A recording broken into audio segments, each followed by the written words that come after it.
É dono do mundo hoje, não quem sabe, mas quem aprende. Porque quem sabe, sabe conhecimentos obsoletos, que não funcionam mais no mundo de hoje. Aquilo que o seu avô e o seu bisavô teve sucesso, não se aplica mais ao mundo de hoje. Nós podemos ter um conhecimento do pescoço para cima. É um conhecimento abstrato, que não leva a nada. E nós podemos ter um conhecimento que leva à competência de ação, que é isso que a vida exige da gente. Olha o que o Alvin Toffler dizia já mais ou menos há uns 20 anos atrás.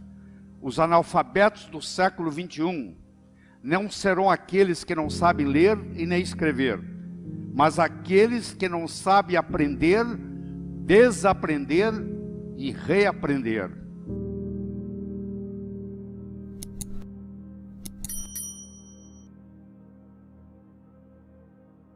Nós vivemos num mundo hoje que se caracteriza por 3 palavras.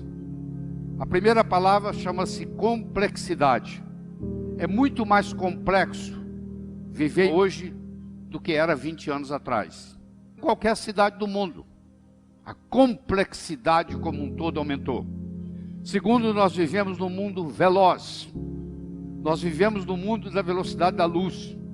Sai uma notícia, imediatamente você tem acesso a essa notícia. Isso acontece em tempo real. E terceiro, vivemos num mundo incerto.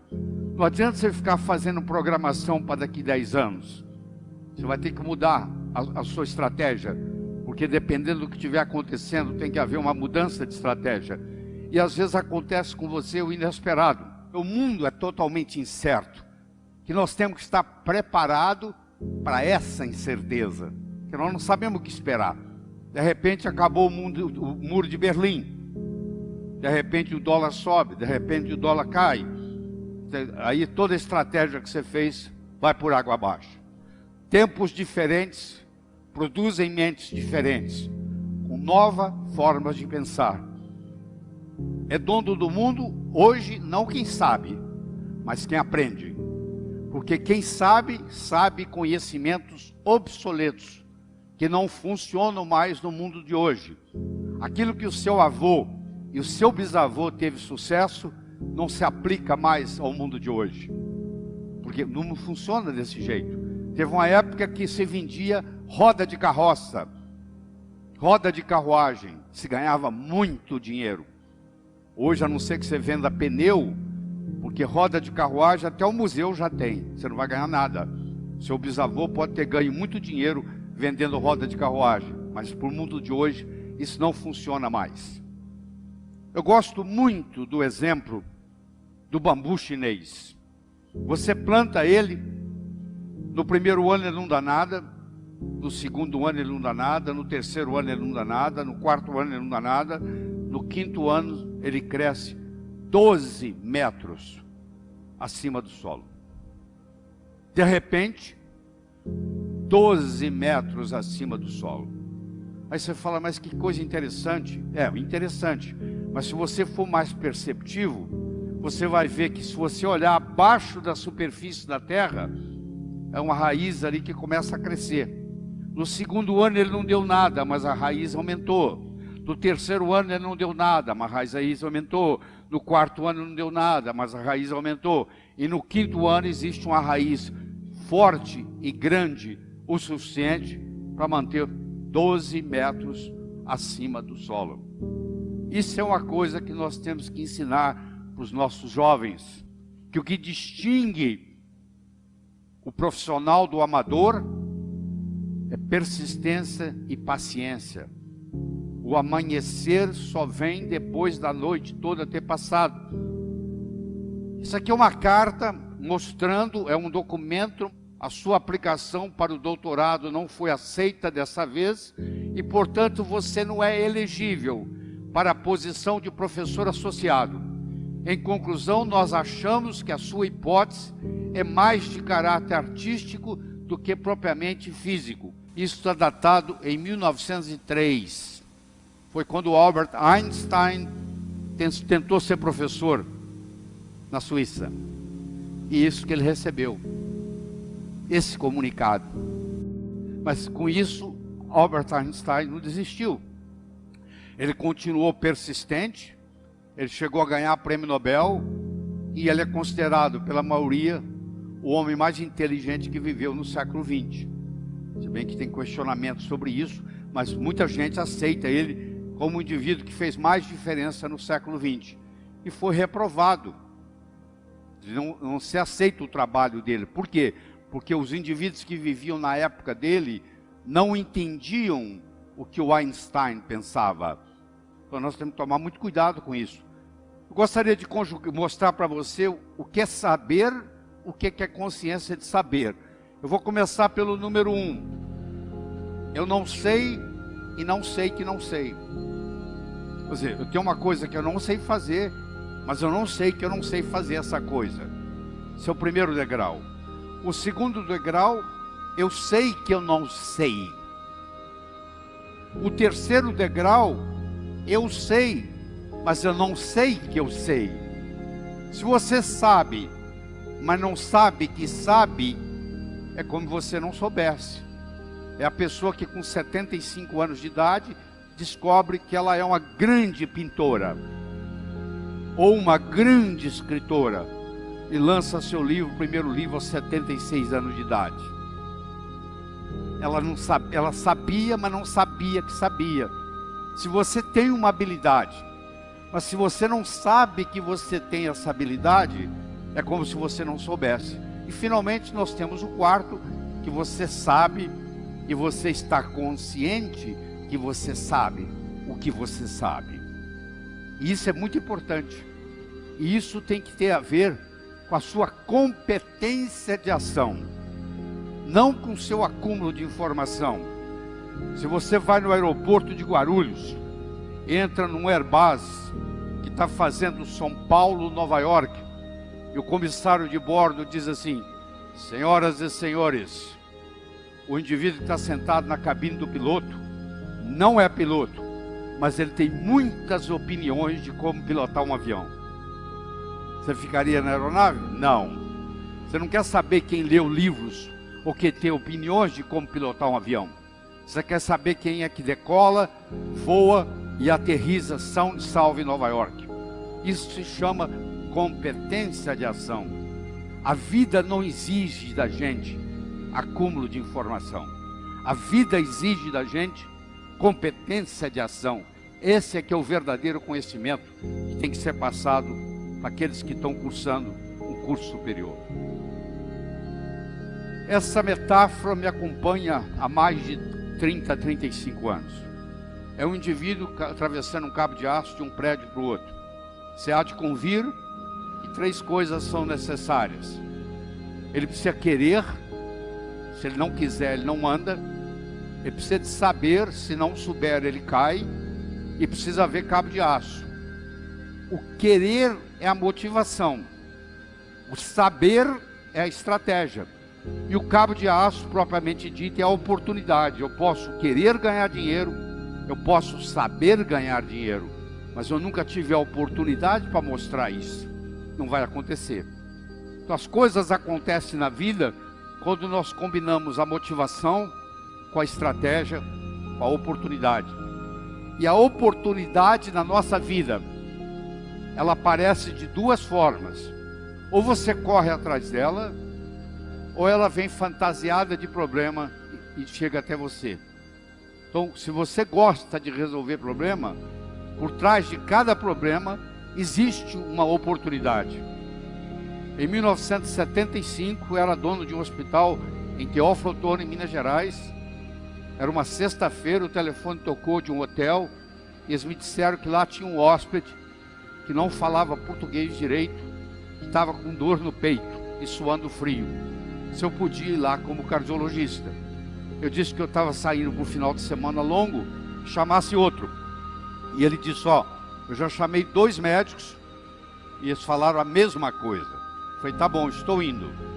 Cheguei lá, eu encontrei um sujeito polonês que falava praticamente nada de português. E na época eu falava muito pouco de inglês.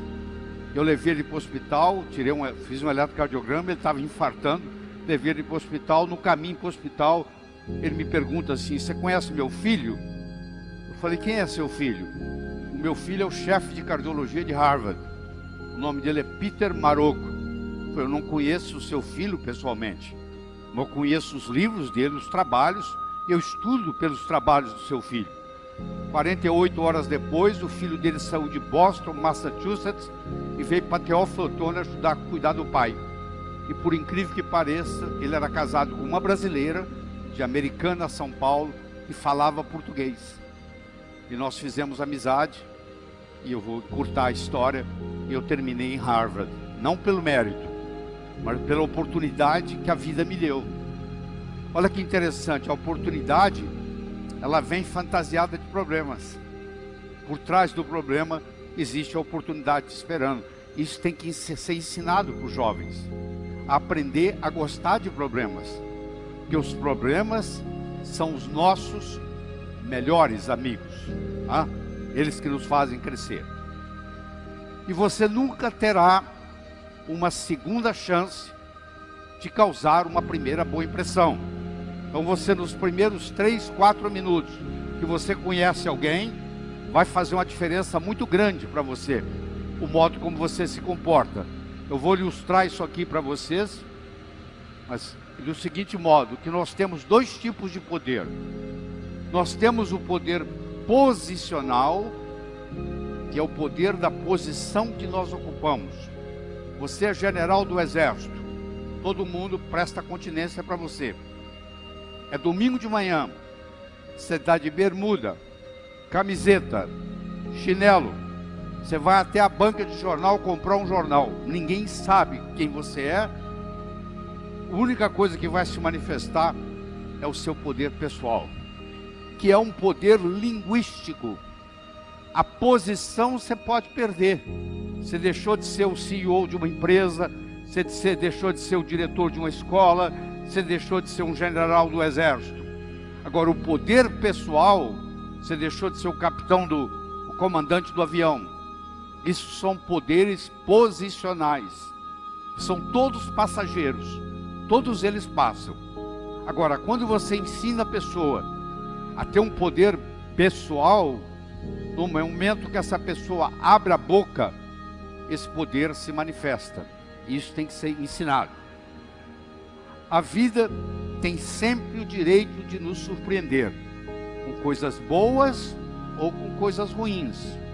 Nós temos que estar aberto para essa perspectiva, porque tudo o que acontece de importante na sua vida aparece num ângulo de 90 graus. Se eu perguntasse para você quais foram as 3 melhores coisas que aconteceram na sua vida até hoje, eu lhe garanto que pelo menos 2 das 3 não foram programadas. Você não levantou, acordou um dia e diz: hoje eu vou conhecer alguém, que eu vou começar a namorar, que eu vou me apaixonar, que eu vou me casar. Não foi assim. Você foi em algum lugar, você conheceu alguém, você namorou, se apaixonou, casou. A empresa que você trabalha hoje, você não acordou um dia e disse assim: hoje eu vou responder um anúncio do jornal, vou mandar o meu currículo, vou para uma entrevista de trabalho e eles vão me selecionar. Não. De algum jeito você foi para uma entrevista e você foi selecionado. Olha que interessante. A vida nos surpreende. Você tem que estar aberto para essa perspectiva. Que as coisas importantes na vida acontecem num ângulo de 90. A importância da meta per se não é atingi-la. A meta nos ajuda a nos colocar em movimento, e nesse processo de movimento, num ângulo de 90 graus, coisas muito mais importantes vão ocorrer. Então leve isso em consideração, que a vida tem sempre o direito de nos surpreender. Mas para isso acontecer, nós temos que ter a mente aberta. Infelizmente, aprendemos muito, uma série de preconceitos no que diz respeito ao conhecimento, e achamos que aquilo que nós estamos aprendendo é verdadeiro. Nem tudo que é verdadeiro é ensinado, e nem tudo que é ensinado é verdadeiro. E nunca deixa aquilo que você não pode fazer atrapalhar aquilo que você pode fazer. Ah, eu não posso fazer isso, eu não posso fazer aquilo, eu não posso fazer aquilo. Eu não estou perguntando o que você não pode. Eu quero saber o que é que você pode fazer na situação que você está, com o conhecimento que você tem. Tem que começar de algum lugar. Você não pode ficar esperando ser super para começar. Você começa, e o melhor dos mestres é o próprio universo, que vai nos ensinar. Porque o universo nada ensina melhor do que a sua própria experiência. Claro que se você aproveitar a experiência alheia, encurta o processo de aprendizado, mas nada impede que você aprenda por si próprio. E hoje, mais do que nunca, há uma grande necessidade do autodidatismo, que é você aprender por conta própria. Porque se você depende de um mestre para lhe ensinar, você só chega onde o seu mestre chegou. Se você aprende a aprender sozinho, que é uma coisa simples de fazer, é só começar, o céu é o limite. O seu limite vai ser o seu potencial. E nem todo mundo nasce com o mesmo potencial. Os maiores tesouros da humanidade estão enterrados no cemitério. São pessoas que nasceram, viveram, morreram e não foram capazes de exercitar o seu potencial. Quando você transcender o seu endereço cósmico, eles vão te perguntar lá em cima: o que você fez com esse potencial, com essa habilidade que eu lhe dei? Você vai ser cobrado por isso, que você recebeu alguma coisa e não fez nada com ela. Você imagina um peixe que nunca saiu da água. Você acha que ele sabe que ele vive na água? Não. Se ele nunca saiu da água, ele não sabe o que não é água. Para ele saber que ele vive na água, ele tem que ter a consciência, a experiência de viver fora d'água. Como ele não saiu da água ele nunca teve a experiência de sair da água. Então ele não sabe que ele vive na água. Essa analogia eu quero fazer para você com paradigma. E o paradigma é muito simples. Houve uma época que a terra era chata. Quer dizer, acreditava-se que o navio ia viajar nos mares e que chegava uma hora que ele caía no final do mundo. Tanto é que a mulher do marinheiro ia com uma roupa para o porto, se despedia do marido.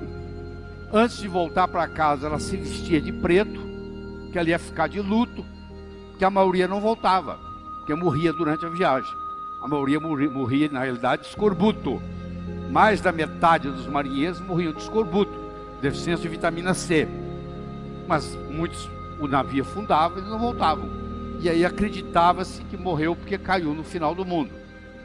Quando foi trazido o conceito de que o mundo era redondo, o paradigma que nós vivemos hoje, de que o mundo é redondo, quando o mundo era plano, era impossível fazer uma viagem de volta ao mundo, no mundo plano. Hoje você pode fazer uma viagem de volta ao mundo, no mundo redondo. Olha que interessante.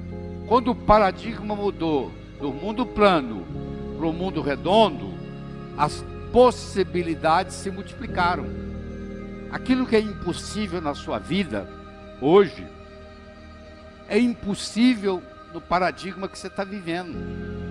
Se você mudar o paradigma, as possibilidades se multiplicam. Toda vez que você tiver alguma coisa que você achar que é impossível, ela é impossível no paradigma que você vive. Se você mudasse o paradigma, como aconteceu aqui, as possibilidades agora de volta ao mundo vão aparecer.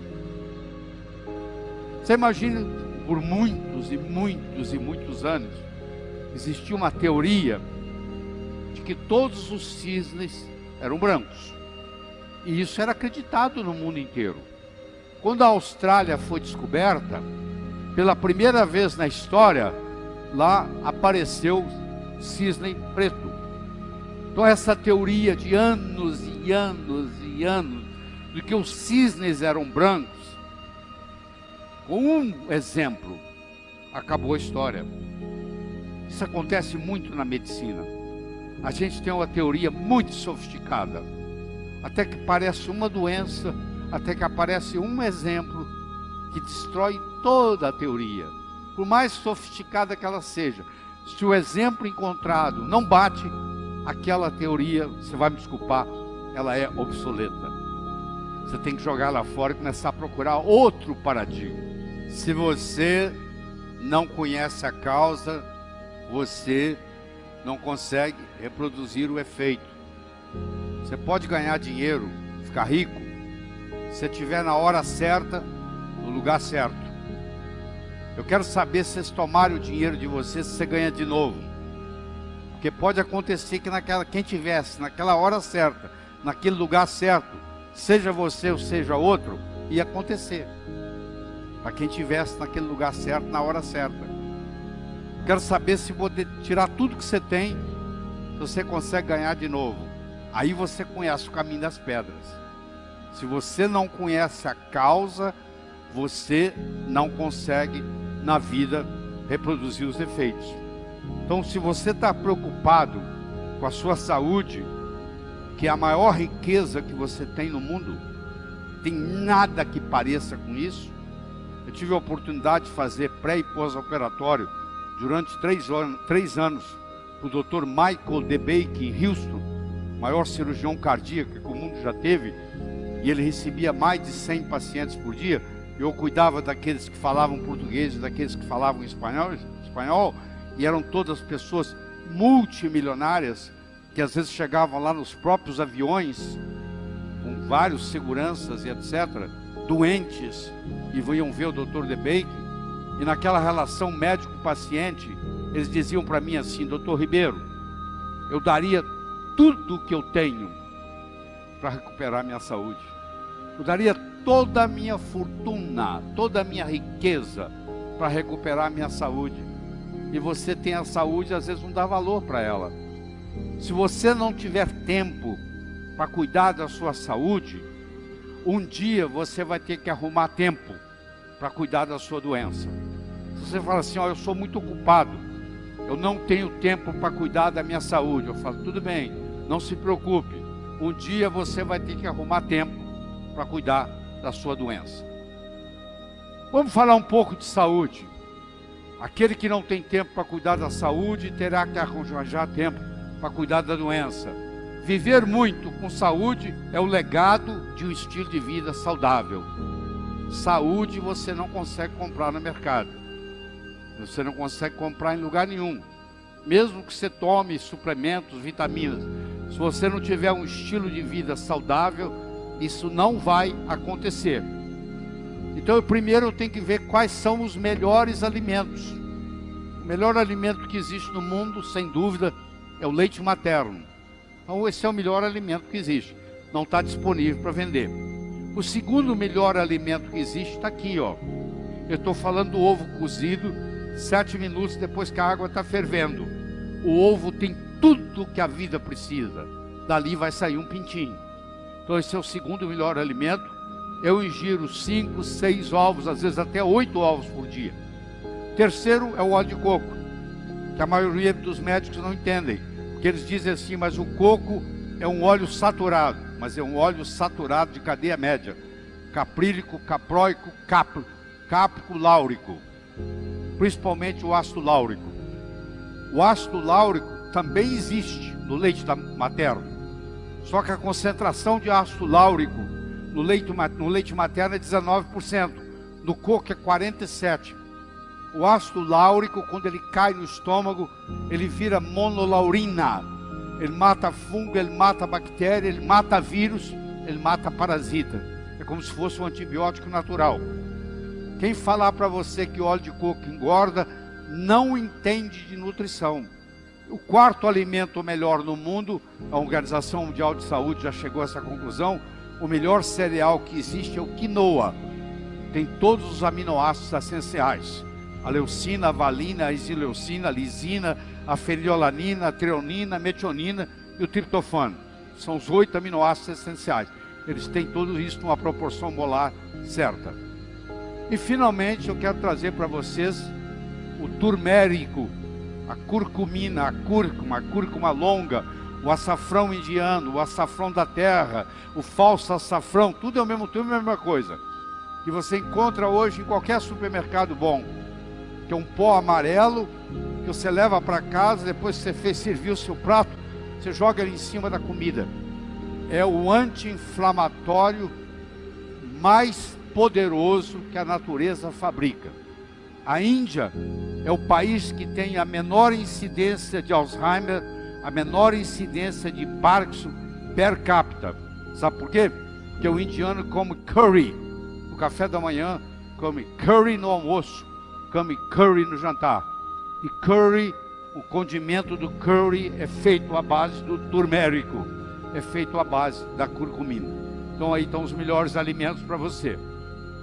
Se você falar que não existe dado científico para anti-envelhecimento, você está blasfemando. Porque é muito comum o médico dizer, isso não é científico. Não, você não teve tempo de estudar, é diferente. Sol é seu amigo, você tem que mudar esse conhecimento. A sua avó, o seu avô, não tinha preocupação com o sol. Ele trabalhava no ar livre. O pescador que mora lá em Fortaleza, ele sai para pescar às 5 horas da manhã, ele pesca o dia inteiro, 365 dias por ano, uma vida inteira. Você acha que ele usa filtro solar? Não. Então isso é uma ilusão mostrada, você pensando que isso resolve alguma coisa. O filtro solar, como ele tem uma série de ingredientes químicos, que inclusive tem a ação de estrogenicidade, muitos deles funcionam como se fosse hormônio feminino, prejudicando até a masculinidade do homem. Houve uma lavagem cerebral e você deixou de aproveitar esse seu grande amigo, que é o sol, que é um dos melhores remédios que você tem. Eu não estou falando para você ficar 12 horas queimando, não. Eu estou falando para você tomar 15, 20 minutos de sol, de preferência ao meio-dia, que é a melhor hora de tomar sol.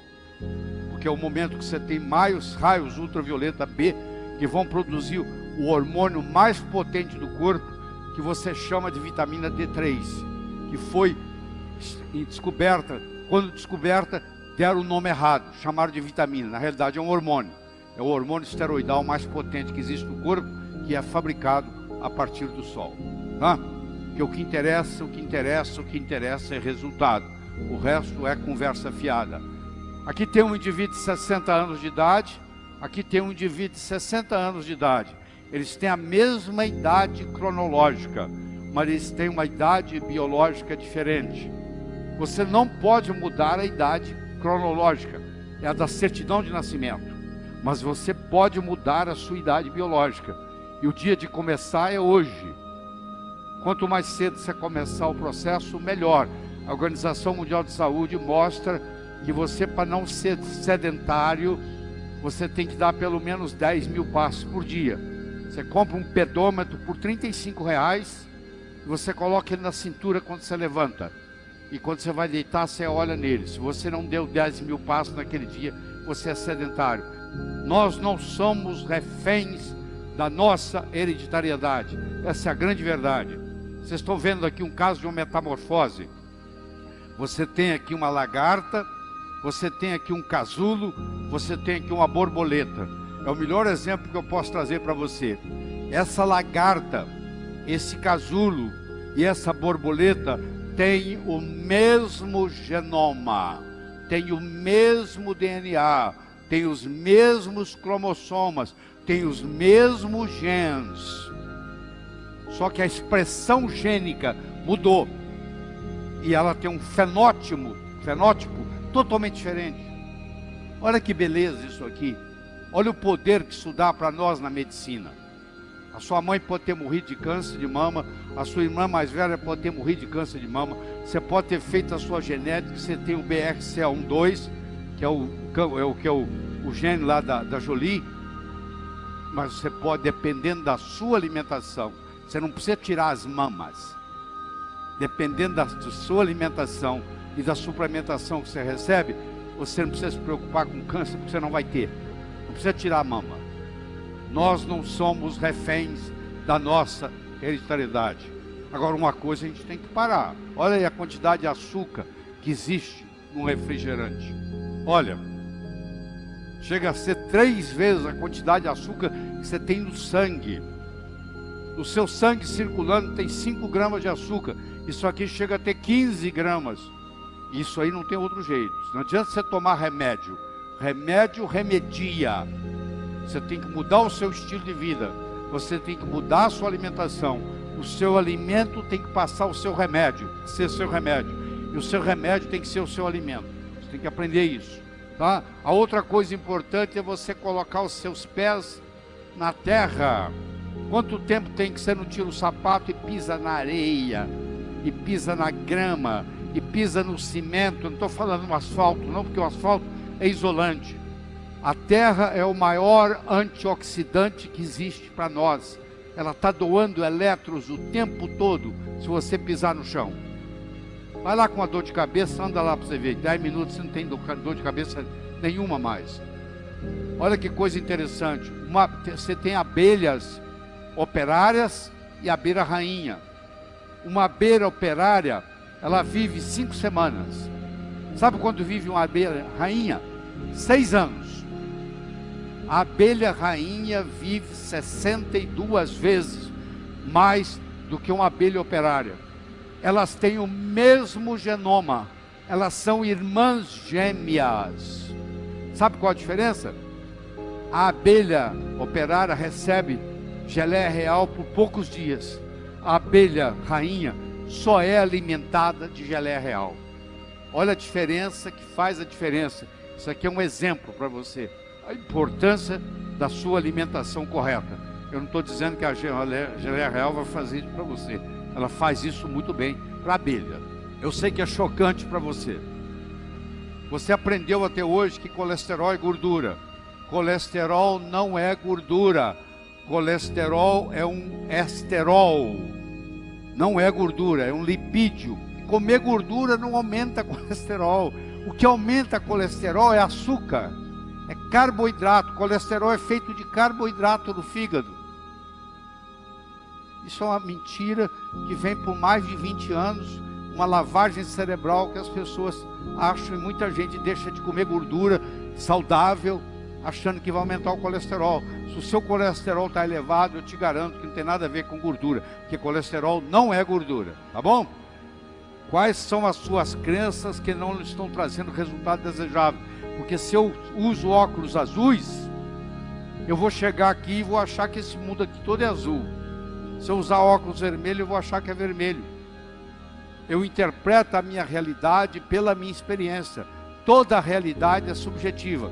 Eu espero que eu esteja melhorando a sua com isso aqui. Eu gostaria de terminar uma história. Era uma vez um escritor que vivia à beira-mar.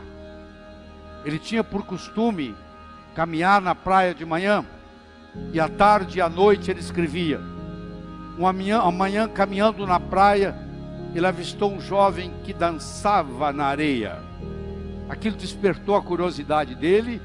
Ele se aproximou e perguntou para o jovem: o que você está fazendo, jovem? Está dançando? Ele falou: não, eu estou jogando estrelas do mar de volta ao oceano. A maré está baixa, o sol está quente, e essas estrelas do mar estão morrendo desidratadas na areia. Eu estou jogando-as de volta ao oceano. O escritor olhou para o jovem e disse: será que você não entende, jovem? Existem centenas e centenas e centenas de quilômetros de praia. Existem centenas de milhares de estrelas do mar na areia. Você jogar uma ou outra de volta ao oceano não vai fazer nenhuma diferença no total. O jovem foi lá, pegou uma estrela do mar, jogou no oceano, olhou para o escritor e disse: para essa eu fiz diferença. O escritor foi para casa. Naquela tarde ele não conseguiu escrever. Naquela noite ele não conseguiu dormir. Na manhã seguinte ele se juntou ao jovem, e os dois juntos começaram a jogar estrelas do mar de volta ao oceano. Eu não sei qual o impacto que essa nossa conversa vai ter em você, mas eu vou dizer uma coisa: se fizer diferença para um de vocês, eu já me dou por satisfeito. Muito obrigado.